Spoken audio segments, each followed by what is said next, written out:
Today is New Year's Eve 2020, and as the new year approaches, like a lot of people I suspect, you'll start thinking about what you're planning to plant in your allotment or your garden for next year.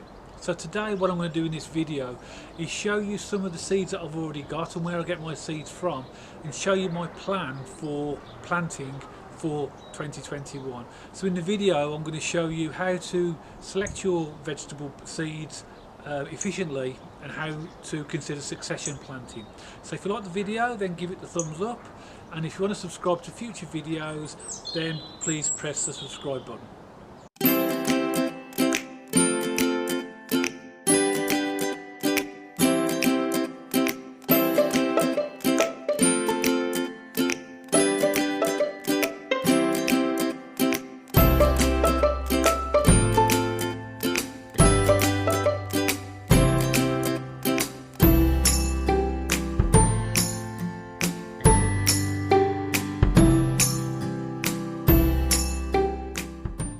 So for most people, the first port of call when you're looking at what you're going to grow for the following planting season is to look at what you've already got.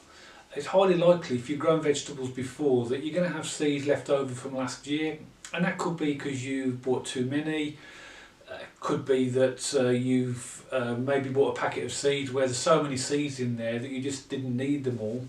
But it's likely that you are going to have seeds left over from the previous year. So always look at what you've already got, and that'll help you as well to decide what you need to buy, because clearly it's pointless buying seeds that you've already got. It's a complete waste of money.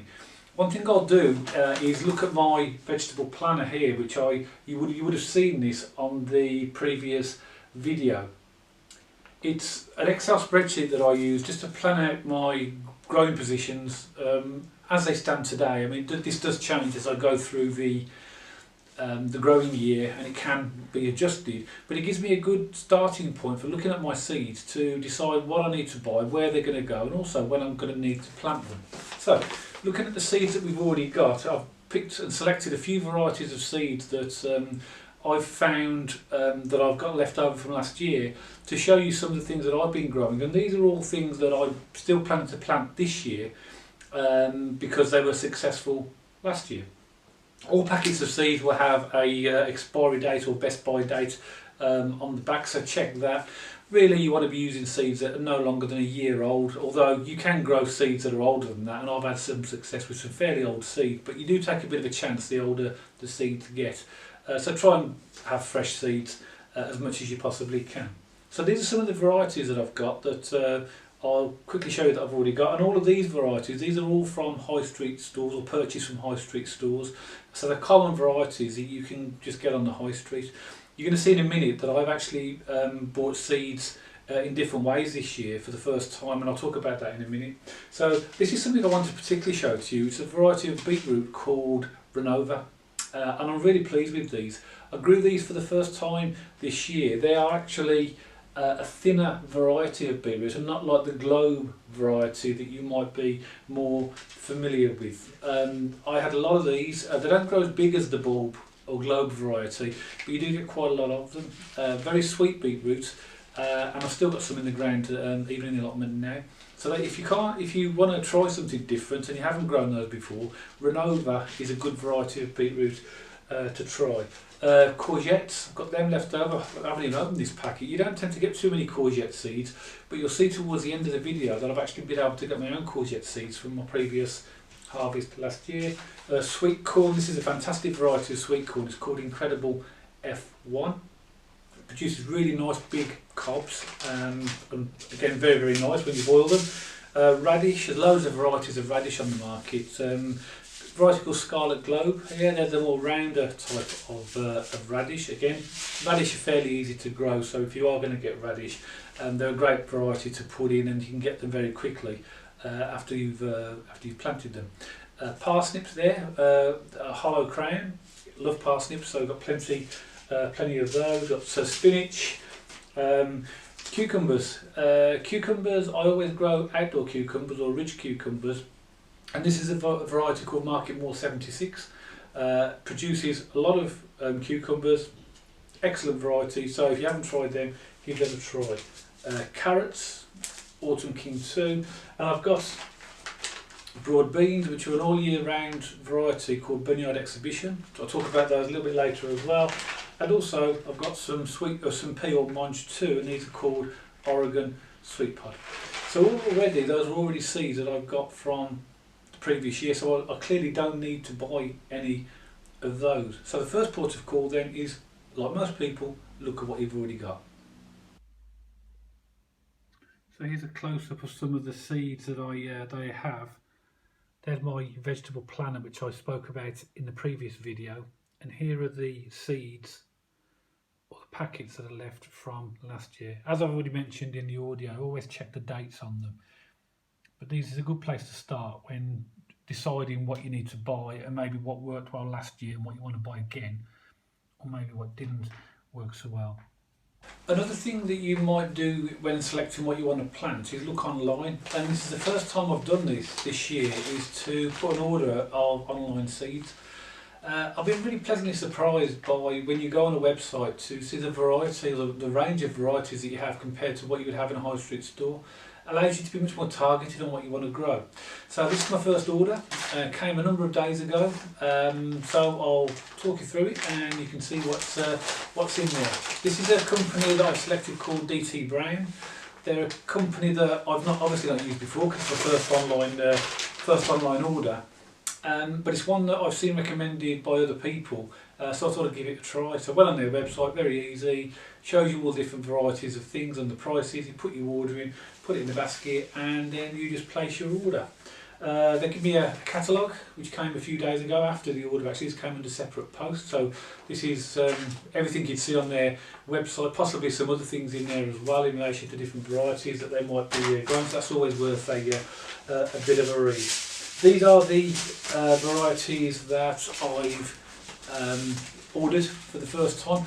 What I've tried to do this year as well, because I knew I was ordering online, and also because of this YouTube channel, I thought I'd try and challenge myself a little bit and grow things that I've not grown either before or very often before, just to give me more of a variety of vegetables, and also it gives me more content to show you different things to grow on the channel as well. And also I've got the space in the allotment to do it, so what I'll possibly do is maybe look at the amount or the content or quantity of a vegetable I grow, and I might reduce it slightly to allow me to grow other varieties. So just a few things that I've actually ordered here. Hot peppers, a variety called Fuego 1. Kale, I've never grown before, but a lot of people have a lot of success with kale. One called Dwarf Green Curled. Tomatoes, a variety called Marmalade. They gave me a free packet of parsnip seeds, so that's always a bit of a bonus. White Lisbon spring onions, Autumn Mammoth 2, another variety of tomatoes, cabbage, another pepper, one called But Jalokia, which is another hot type of pepper, Brussels sprouts, not grown them before, lettuce, little gem, and celery, something I've wanted to grow for a long time, so I've now managed to get a packet of seeds. This is a variety called Octavius F1, and also Swede, the variety called Helena. So these are all an online order, and obviously I will let you know how I get on with those. I don't know anything about DT Brown, I'm not affiliated to them in any way.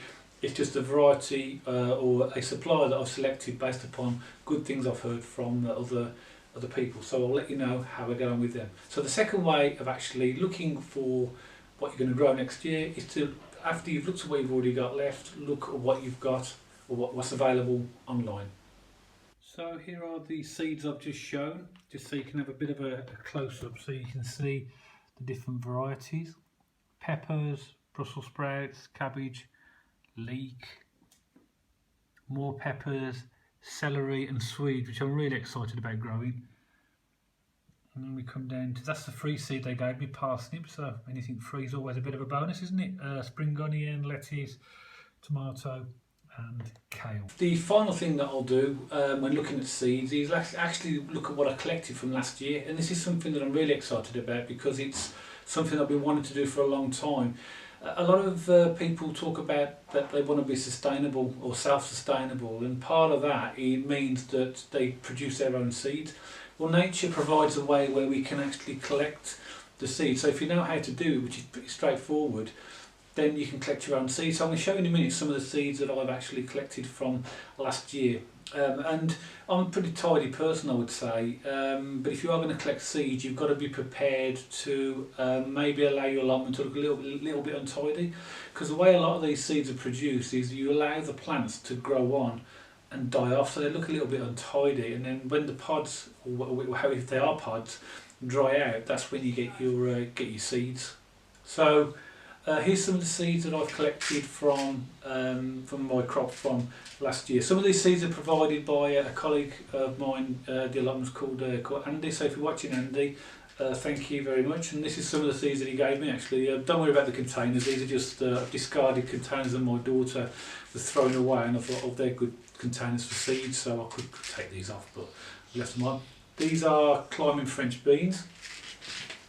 These are two varieties, one variety of broad beans, but I've got two full containers. And if you looked at a video a few episodes ago, you'll see that I showed that I planted some of these at the end of November or early December, and they had already grown to about that height. So there's nothing more pleasing than actually seeing plants grow where you've actually taken the seeds yourself. These are the ones I showed you a little bit earlier that I've got a few spares from last year called Bunyard Exhibition, and these can be planted all year round.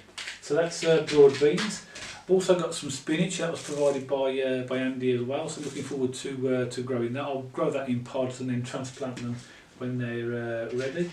I've also got my own courgette seeds, which I've harvested. So they're looking pretty good. There's quite a lot of them, if you can see in the camera. They are fairly straightforward. All you'll do is when you harvest a courgette, cut it in half and then get a spoon and scrape out all the seeds which are in the middle.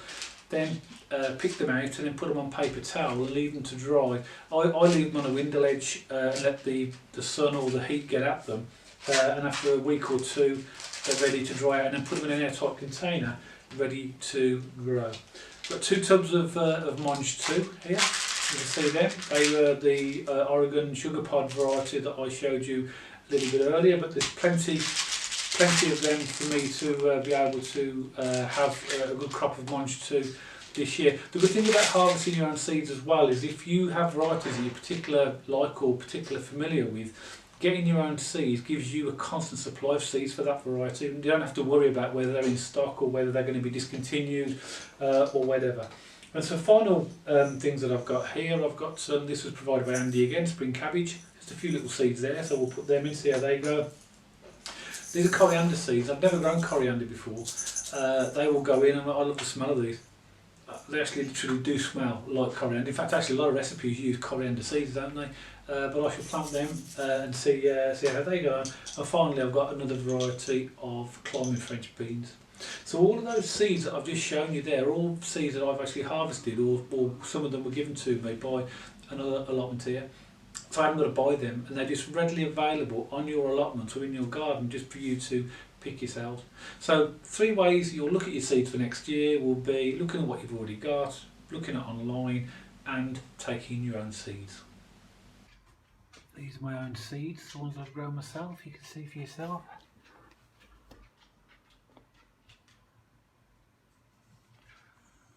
So what I'll do now, based upon the seeds that we've just looked at, is I will go through variety by variety and I'll create my own seed planting calendar, which will be unique just for me. There is a lot of information available for general seed planting strategies and when they should be planted and when they shouldn't be planted, available on the internet and other places.